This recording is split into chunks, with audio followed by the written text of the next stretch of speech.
मान लीजिए आपके घर में महीनों की कमाई कम है, खर्च बहुत ज्यादा है। अब कोई बोले घूमना है, कोई बोले शादी है और छत टपक रही हो, तो पहले क्या ठीक करोगे? बस यही कहानी है भारत की बजट की। अब इस घर की एक सच्चाई है, कमाई सीमित है, खर्च बहुत सारे हैं। हर महीनों की शुरुआत में घर में बैठकर चर्चा होती है। अब सोचो, छोटा भाई कहता है मुझे घूमने जाना है, बड़ा भाई कहता है मेरी शादी आने वाली है, पैसे चाहिए, और मम्मी बोलती है रसोई का सामान खत्म हो गया है, पापा बोलते हैं घर की छत टपक रही है, पहले वो ठीक करेंगे। अब यहाँ कोई गलत नहीं है, घूमना भी जरूरी है, शादी भी जरूरी है, घर ठीक होना भी जरूरी है, लेकिन पैसा इतना नहीं है कि सब एक साथ हो जाए।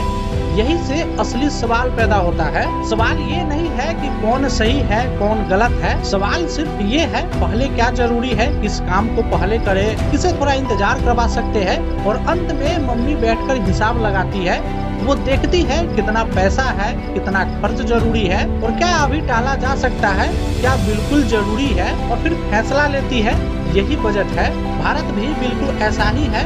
भारत कोई मशीन नहीं है, भारत कोई जादू की जगह नहीं है, भारत भी एक बड़ा परिवार है। सरकार घर के बड़े है, जनता घर के सदस्य है, टैक्स घर की कमाई है। हर साल बैठकर सोचती है पैसा कितना आएगा, खर्च कितने हैं, कौन सा खर्च अभी करना जरूरी है, कौन सा खर्च बाद में हो सकता है। और इसी पूरी प्लानिंग का नाम है यूनियन बजट। 1 फरवरी को सरकार संसद में एक बड़ा सा दस्तावेज रखती है। उस दस्तावेज से हमें 3 बहुत जरूरी बातें पता चलती है। पहला, सरकार पैसा कमाएगी कहाँ से, यानी टैक्स कितना वसूलेगी, किससे टैक्स लेगी, कहाँ से उधार लेगी। दूसरा, सरकार पैसा खर्च करेगी कहाँ, यानी सड़क, रेलवे, सेना, स्कूल, अस्पताल, सब्सिडी। और तीसरा, सरकार देश को किस दिशा में ले जाना चाहती है, मतलब भविष्य की सोच क्या है, 5 से 10 साल बाद देश कैसा दिखेगा, सरकार किस चीजों को ज्यादा जरूरी मानती है। अगर कोई बच्चा भी ये 3 बातें समझ ले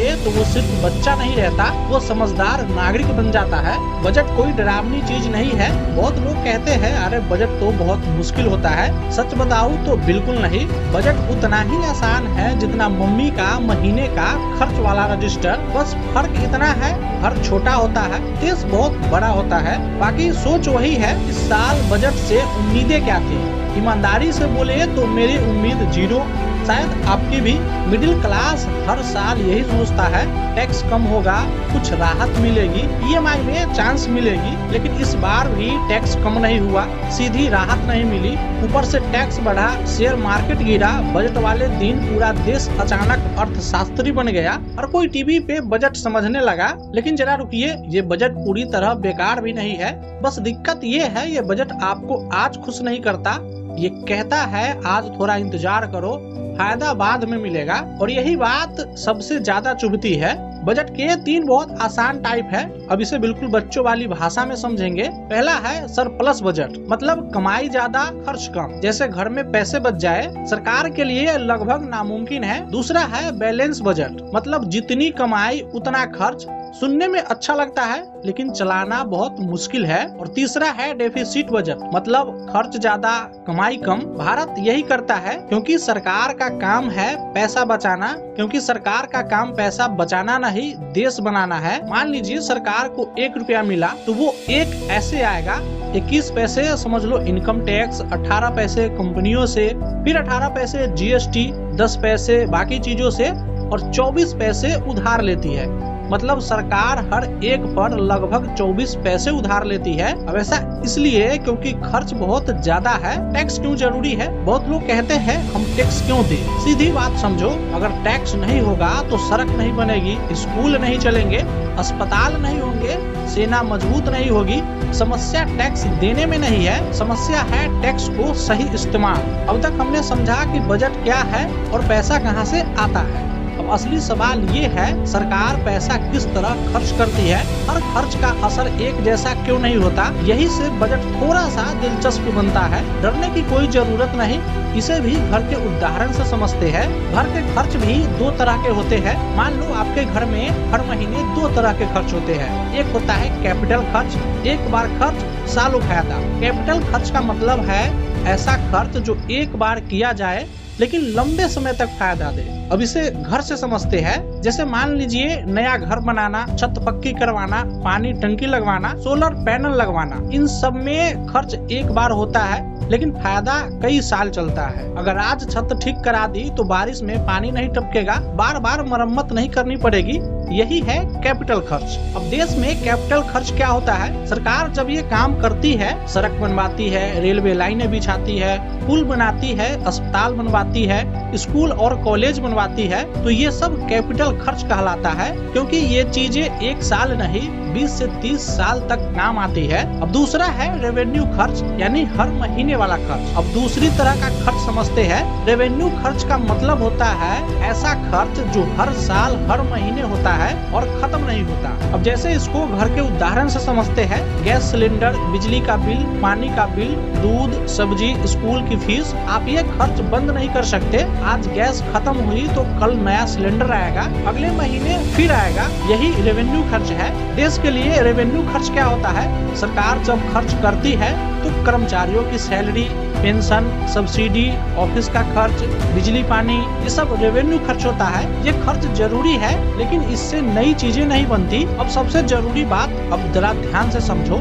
कैपिटल खर्च यानी भविष्य का फायदा, रेवेन्यू खर्च यानी आज की जरूरत। दोनों जरूरी है लेकिन रेवेन्यू खर्च आज राहत देती है, ज्यादा कैपिटल खर्च यानी कल फायदा। और सरकार को हर साल इसी में बैलेंस बनाना होता है। इस बार सरकार ने कहा हम ज्यादा पैसा कैपिटल खर्च में डालेंगे, मतलब सड़क, रेल, शहर, बड़े प्रोजेक्ट और इंफ्रास्ट्रक्चर। इसका सीधा मतलब आज आपकी जेब पे बड़ा कोई बदलाव नहीं दिखेगा, फायदा धीरे धीरे दिखेगा। और यही से मिडिल क्लास नाराज हुआ। अब मिडिल क्लास की सोच को समझते हैं। मिडिल क्लास कहता है टैक्स हम देते हैं, महंगाई हम झेलते हैं, EMI भी भरते हैं, स्कूल फीस भी हम देते हैं, और जब बजट आता है तो उम्मीद होती है टैक्स कम हो, कुछ सीधी राहत मिले। लेकिन इस बार टैक्स स्लैब में राहत नहीं, रिफंड में तेजी नहीं, निवेश पर टैक्स बढ़ा। तो मिडिल क्लास बोला भाई हमारा क्या? अब देखो ये गुस्सा गलत नहीं है, ये गुस्सा समझने के लिए है। अब शेयर मार्केट को समझते हैं। मार्केट को पसंद होता है आज का मुनाफा, अभी का फायदा। सरकार बोल रही है कल फायदा मिलेगा, मार्केट बोलता है हमें आज चाहिए। इसलिए निवेशक डर गए, पैसा बाहर जाने लगा और मार्केट धड़ाम से नीचे गिर गया। ये ऐसा ही है जैसा बच्चा बोले मुझे चॉकलेट अभी चाहिए और मम्मी बोले पहले खाना खा लो। सरकार कहती है सड़कें बनेगी, शहर बड़े होंगे, विकास होगा। ये सुनने में अच्छा लगता है लेकिन एक जरूरी सवाल, क्या इससे आम आदमी की जिंदगी आसान होगी? अगर फुटपाथ नहीं, सड़क सुरक्षित नहीं, पार्क नहीं, बस स्टॉप सही नहीं, सिर्फ कंक्रीट डालने से शहर अच्छा नहीं बनता। जैसे रेलवे का उदाहरण लेते हैं, रेलवे जितना कमाता है उतना खर्च भी नहीं निकल पाता। इसीलिए नई ट्रेनें, नया ट्रैक, सुरक्षा, इन सब के लिए सरकार को पैसा देना पड़ता है। ये जरूरी है क्योंकि गरीब आदमी का सबसे सस्ता सफर रेलवे ही है। अब इसको एक लाइन में समझे तो खर्च दो तरह के होते हैं। सरकार ने भविष्य चुना, आज की राहत कम मिली, इसलिए गुस्सा है। ये बजट दिल को खुश नहीं करता, दिमाग से बनाया गया है। अब तक हमने ये समझ लिया कि बजट क्या होता है, पैसा कहाँ से आता है, पैसा कैसे खर्च होता है, सरकार ने इस बार कौन सा रास्ता चुना। अब आखिरी सवाल बचता है, इस बजट का मतलब आम आदमी के लिए क्या है? क्या ये बजट अच्छा है या बुरा? इसका जवाब ना हाँ है ना नहीं। इसका जवाब समझना पड़ेगा। सबसे पहले एक भ्रम तोड़ते हैं। बहुत लोग सोचते हैं बजट आया और सब बदल जाएगा। ऐसा नहीं होता। बजट कोई जादू की छड़ी नहीं है कि एक साल में महंगाई खत्म, बेरोजगारी खत्म, टैक्स कम, सब खुश। बजट एक चीज बताता है, सरकार की सोच क्या है। इस बार सरकार का कहना है अगर पूरे बजट को एक लाइन में समझना हो तो सरकार ये कह रही है आज थोड़ा कष्ट सह लो, कल फायदा मिलेगा। मतलब आज जेब हल्की लगेगी, आज गुस्सा आएगा, आज राहत कम दिखेगी, लेकिन दावा ये है भविष्य में देश मजबूत होगा। लेकिन सवाल यही से शुरू होते हैं। अब सवाल पूछना भी बहुत जरूरी है क्योंकि बिना सवाल के लोकतंत्र नहीं चलता। तो सबसे पहला सवाल, क्या ये कल सच में आएगा? हर साल सरकार कहती है भविष्य अच्छा होगा, विकास होगा, रोजगार आएगा, लेकिन आम आदमी पूछता है भाई ये कब? अगर सड़क बने लेकिन नौकरियां ना मिले, शहर बड़े हो लेकिन जिंदगी महंगी हो तो भरोसा टूटता है। दूसरा सवाल, टैक्स वही लोग क्यों देते हैं जो ईमानदार है? बहुत सीधी बात है, सैलरी वाला टैक्स देता है, दुकान वाला कई बार नहीं, बड़ा अमीर रास्ता निकाल लेता है। तो सवाल उठता है सिस्टम सबको बराबर क्यों नहीं पकड़ता?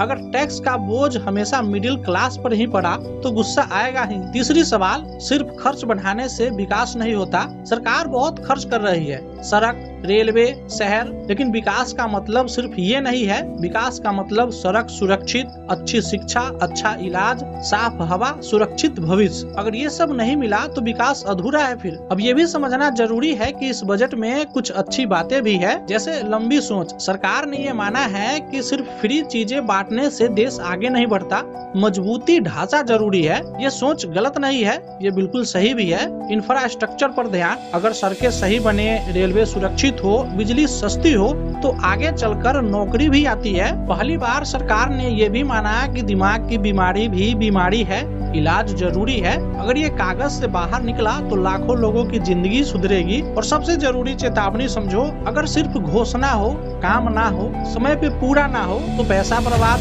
भरोसा खत्म। और भरोसा खत्म हुआ तो अगली बार लोग किसी भी वादे पे विश्वास नहीं करेंगे। भारत में समस्या अक्सर ये होती है, प्लानिंग बहुत अच्छे से किया जाता है लेकिन लागू करने में गड़बड़ी होती है। अगर सड़क बने लेकिन टूट जाए, स्कूल बने लेकिन टीचर ना हो तो बजट सफल नहीं कहलाता। फिर से वही ज्वाइंट फैमिली वाला बात। चलो फिर से उसी घर की कहानी पर लौटते हैं। अगर घर में छत ठीक करने का प्लान बना लेकिन पैसा गायब हो गए तो अगली बारिश में पानी फिर टपकेगा। बजट भी वैसा ही है, प्लान से ज्यादा नतीजे जरूरी है। अब सीधा सीधा जवाब सुनो, ये बजट बहुत अच्छा नहीं है, बहुत बुरा भी नहीं है। ये भावनाओं वाला बजट नहीं है, ये हिसाब किताब वाला बजट है। मतलब दिल से नहीं, दिमाग से बनाया गया है। अब आखिरी और सबसे जरूरी बात, आम आदमी को सिर्फ गुस्सा नहीं करना, सिर्फ तारीफ भी नहीं करनी, बल्कि सवाल पूछने चाहिए, समझने की कोशिश करनी चाहिए, नेताओं से जवाब मांगना चाहिए, क्योंकि टैक्स आपका है, पैसा आपका है, देश आपका है। अगर आपने यहाँ तक वीडियो देख लिया है तो आप सिर्फ न्यूज देखने वाले नहीं, सोचने वाले इंसान हो। और सोचने वाले लोग ही देश को सही दिशा में लेके जाते हैं। बाकी आपको अगर ये वीडियो पसंद आई हो